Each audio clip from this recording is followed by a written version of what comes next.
निशिर-मोलो वीरेंद्र को अपने साथ ले गए और ये सभी घर से निकलकर तांत्रिक महाराज के पास पहुंचे। तांत्रिक महाराज, आप ठीक हैं? हम तो ठीक है, लेकिन जो अभी हुआ आप सभी ने देखा। निशिर-मोलो उस आदमी को ले गए, लेकिन वो वापस कैसे आ सकते हैं? वो तो चले गए थे ना। हे भगवान, एक तरफ उस संक्रमण का डर जो पूरे देश को अपनी चपेट में ले रहा है, दूसरी तरफ दमयंती और तीसरे ये निशिर-मोलो। ऐसा लग रहा है कि खतरा हर तरफ से हमारी तरफ ही बढ़ रहा है। जब तक हमें निशिर-मोलो के वापस आने का रीजन पता नहीं चल जाता, तब तक हमें उनसे उसी तरह खुद को बचाना पड़ेगा जैसे पहले बचाया करते थे। दमयंती की अगली चाल क्या होगी, हमें उसके लिए भी तैयार रहना होगा। फिलहाल हमें अपना पूरा ध्यान इस संक्रमण को रोकने में लगाना है। इस तरफ दमयंती अपनी गुफा में बैठी एकदम जली कटी जा रही थी। उसने सामने रखा हुआ अग्निकुंड भी लात मारकर गिरा दिया। मेरा वीरेंद्र कहाँ है?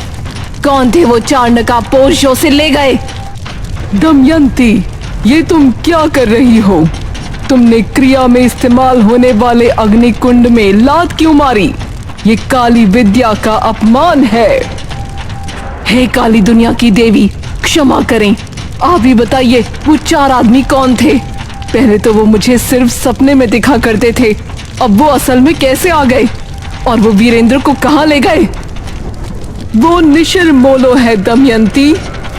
कौन है वो निशिर-मोलो?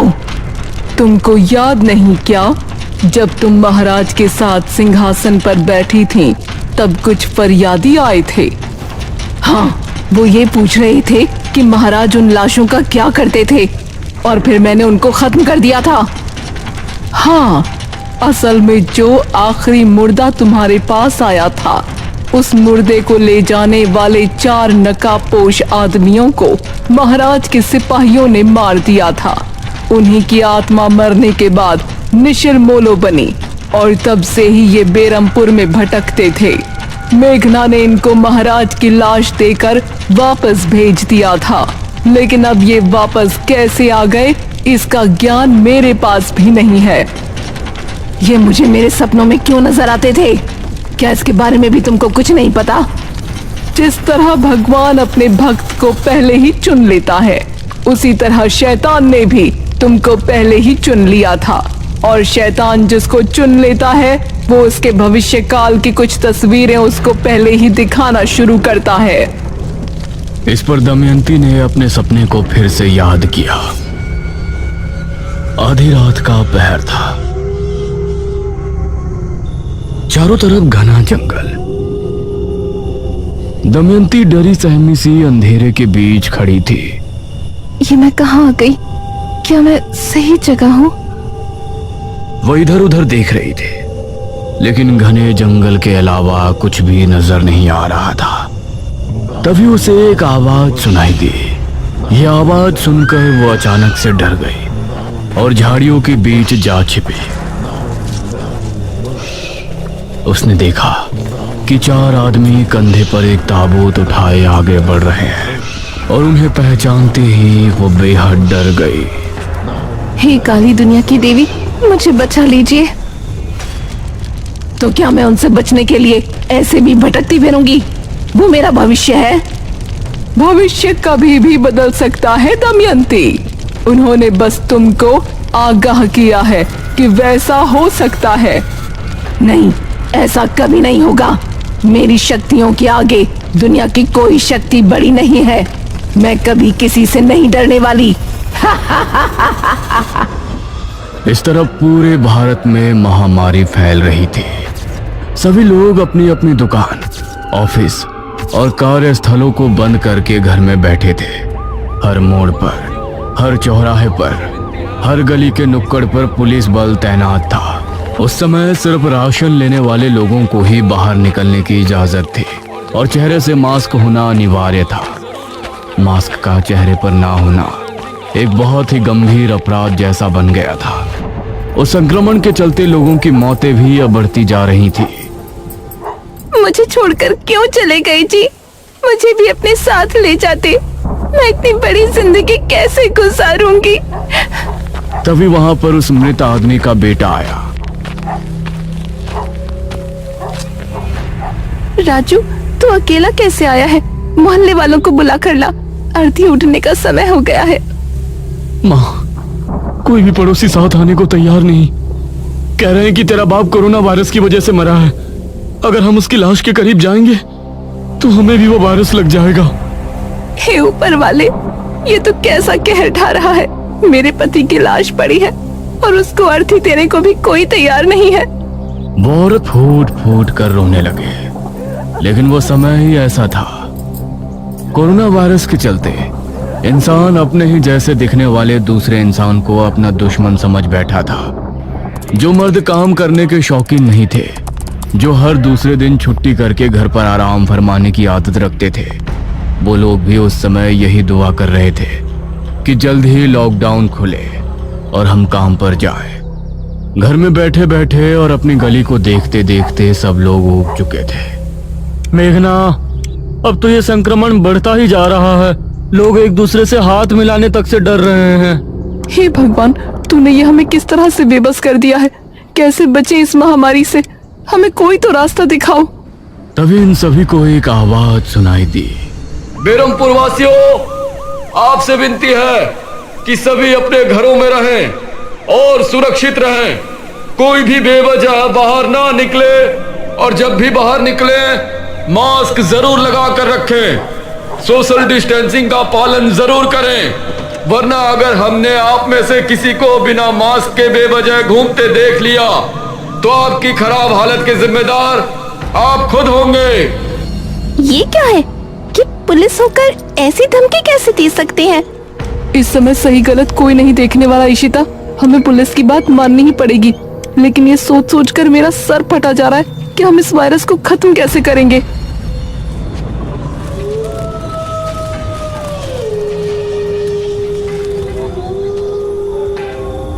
रात के 12 बजे एक पुलिस वाला बेरमपुर के चौक पर तैनात था। अरे, इतने रात में तो कोई ना आया। अब तो मेरी लाठी भी पड़ी पड़ी उब गई है। तभी उसको सामने से एक बाइक आती हुई नजर आई।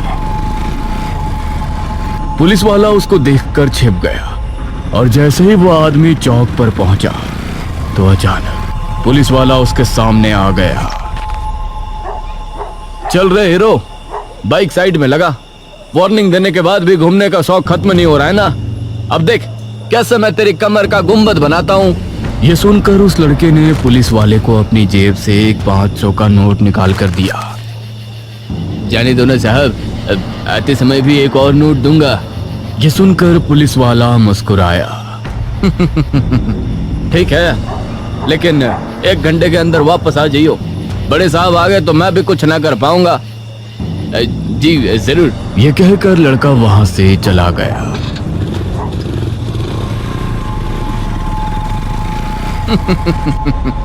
अगर ऐसे ही बेवकूफ मिलते रहे तो अच्छी कमाई हो जाएगी। उसी समय गांव में आवाज गूंजने लगी। निशिर मोलो पहले के जैसे ताबूत कंधों पर उठाए बेरमपुर का भ्रमण करने लगे, जिसे सुनकर गांव के लोगों के दिलों की धड़कनें तेज हो गई। हे भगवान, ये निशिर मोलो फिर से वापस आ गए। ये तो निशिर मोलो की आवाज है ना? हाँ, लगता है वो फिर से अपने शिकार की तलाश में निकले हैं। हम में से कोई बाहर नहीं जाएगा।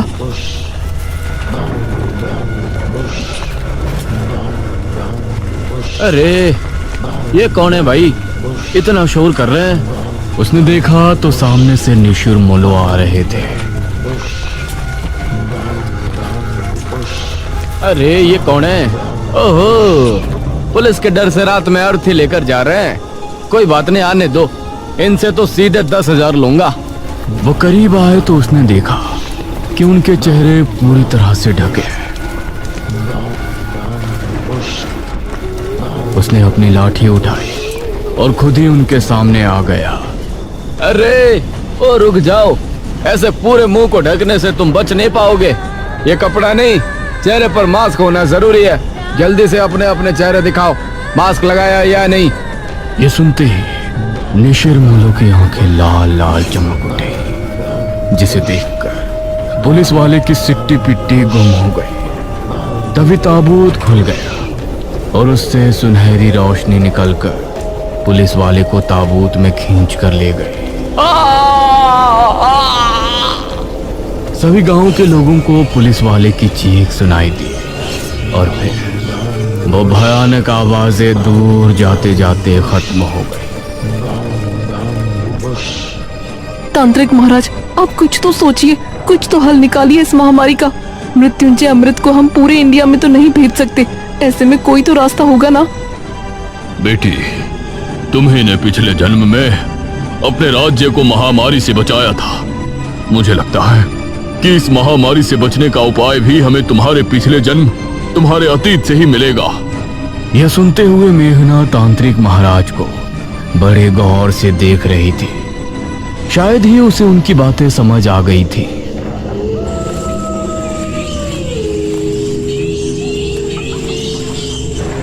रात करीब 2 बजे के समय मेघना ने खुद को जंगल में पाया। वो धीरे धीरे आगे कदम बढ़ा रही थी। उसके चेहरे पर कोई भाव नहीं था। तभी उसके सामने दमयंती आ गई। कैसी हो राजकुमारी मेघालय? अपने राज्य के लोगों को मरते हुए देखकर अब कैसा लग रहा है आपको? तुम्हारी लड़ाई मुझसे थी तो हमारे राज्य या हमारे देश के लोगों को शिकार बनाने से तुमको क्या मिलेगा? सुकून। तुमको परेशान देखकर मुझे सुकून मिलता है, लेकिन तुम क्यों बेबस हो गई हो? अब तो तुम भी नई हो, जमाना भी नया है। बचाओ अपने इस राज्य को, अपने देश को।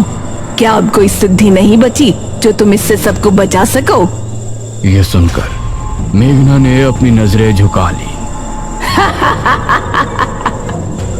और दमयंती गायब हो गई। हे ऊपर वाले, मुझे कोई तो रास्ता दिखाओ। मैं इस तरह से लोगों को मरते और उनके बीच एक दूसरे के लिए नफरत भरते हुए नहीं देख सकती। तभी उसको सामने से एक तेज रोशनी फैलती नजर आई। मेघना ने अपनी आंखों पर हाथ रख लिया और उसे देखने की कोशिश की। उसने पाया कि सामने मृत्युंजय अमृत का पेड़ है और उसके पास ही निशिर मोलो भी उसकी तरफ आ रहे हैं। नहीं! अगले ही पल मेघना ने खुद को राजमहल में खड़ा पाया, लेकिन इस समय वो राजकुमारी मेघालय के रूप में थी। वो अपने कक्ष में थी और उसके हाथ में एक किताब थी। इस किताब में हमने राजमहल से आश्रम जाने और वहाँ पर हमारी सिद्धि को प्राप्त करने तक की सारी गाथा लिखी है। वो पल हमें हमेशा याद रहेंगे। उसने उस किताब को अपने पलंग के बराबर में लगी शाही अलमारी के अंदर रख दिया और फिर वो अपने बिस्तर पर जाकर लेट गई। मेघना उठ ना यार, अब क्या हुआ तुझे? मेघना को इशिता ने नींद से जगाया। वो पूरी तरह पसीने से भीगी थी। Are you okay? हाँ, मैं ठीक हूँ। सपने में दमयंती आई थी। मेघना, खुद को संभाल ना यार। तू पिछले जन्म में राजकुमारी थी, इस जन्म में तू इतनी टेंशन क्यों ले रही है? इस महामारी से निपटने की जिम्मेदारी गवर्नमेंट और हेल्थ ऑर्गेनाइजेशन की है, तेरी नहीं। अरे यार, मुझे बहुत ही जरूरी बात पता चली है। तू चल अभी। इस टाइम कहाँ जा रही है तू? मेघना इशिता को लेकर अनुज के कमरे में पहुंची।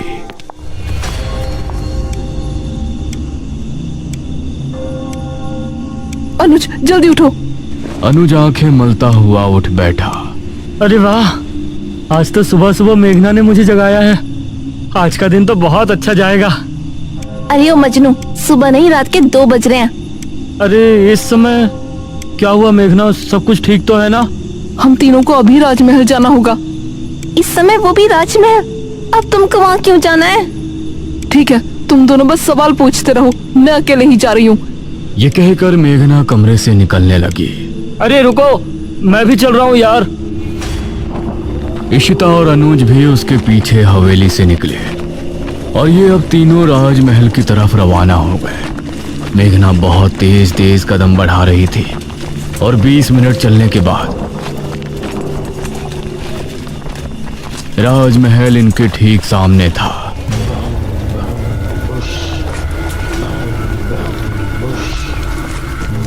अरे निशिर बोलो। इनकी आवाज सुनकर ये तीनों जल्दी से राजमहल के अंदर घुस गए।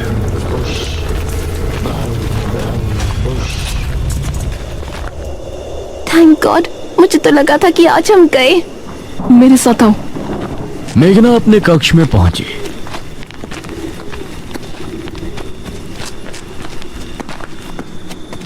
और उस अलमारी की तरफ बढ़ी। उसने अलमारी खोलकर उसके अंदर देखा तो वो किताब अभी भी वहीं रखी थी। थैंक गॉड, ये किताब अभी यही है। क्या है इस किताब में? पिछले जन्म में जब मैं राजकुमारी मेघालय मृत्युंजय अमृत के पेड़ को उगाने वाले बीज की सिद्धि हासिल करने गई थी, तो उन्होंने वहां जाने से लेकर वापस आने तक की सारी दास्तान इसमें लिखी थी। मुझे लगता है इसके जरिए हमें ये पता लग सकता है कि इस महामारी जिसे लोग कोरोना वायरस कह रहे हैं, उससे कैसे बचा जा सकता है। हे भगवान, अब एक और किताब। चलो अब घर वापस चलते हैं, ठीक है? या इसको पढ़ना भी यही है? हाँ चलो। सॉरी तुम दोनों को परेशान किया, लेकिन मुझे एक एक पल बहुत भारी लग रहा है। कोई बात नहीं राजकुमारी मेघालय, हम तो आपकी प्रजा है। जो आप आज्ञा देंगी उसको फौरन मान लेंगे। ये तीनों अब वापस घर के लिए निकल गए, लेकिन अभी भी इनको दूर से निशिर मोलो की आवाजें सुनाई दे रही थी। इस तरफ दमयंती गुफा से निकली। बहुत गुस्सा आ रहा है। आज तो मन कर रहा है इकट्ठा कई लोगों का खून पी लूं। एक चौराहे पर दो पुलिस वाले बैठे थे।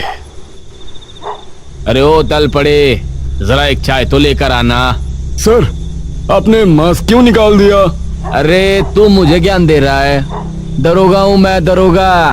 तभी इन दोनों को सामने से एक पायल की छन छन सुनाई दी। अरे ये कौन मंजुलिका निकल आई लॉकडाउन में घर से बाहर? इन दोनों ने गौर से उसे देखा तो पाया वो लड़की दमयंती ही थी। उसकी खूबसूरती देखकर इंस्पेक्टर की आंखों में अजीब सा नशा उतर आया। ए कहाँ जा रही हो मैडम? पहली बार मेरा खुद अरेस्ट होने का मन हो रहा है। क्या भला की खूबसूरत हो तुम। अगर तुम लोगों को अपनी आज की रात यादगार बनानी है तो मेरे पीछे आओ। यह कहकर दमयंती मुस्कुराई और फिर झाड़ियों के पीछे चली गई। अरे वाह, मुझे तो आज की रात सारी जिंदगी याद रहेगी। इंस्पेक्टर भी झाड़ी के पीछे चला गया और अगले ही पल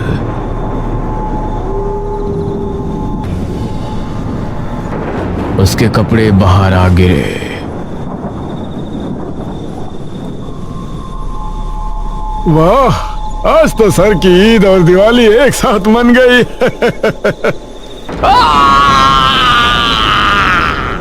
इंस्पेक्टर की चीख सुनकर कांस्टेबल हैरान रह गया।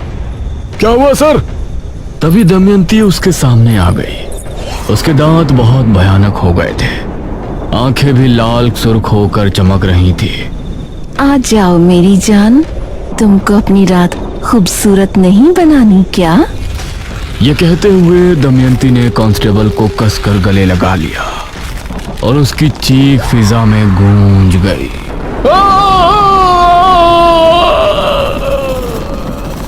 इस तरफ मेघना ने उस किताब को खोला और पढ़ना शुरू किया, जिसके अंदर उसके पीछे जन्म की गाथा उसी के हाथों लिखी गई थी। इस किताब में मेघालय की पिछली जिंदगी के कौन कौन से रहस्य खुलते हैं। मेघना इस महामारी से लोगों को कैसे बचाएगी, कैसे अंत होगा दमयंती का, और क्या कारण है निशिर मोलो के वापस आने का। जानने के लिए हमारे साथ बने रहिए इस कहानी के अगले भाग में भी।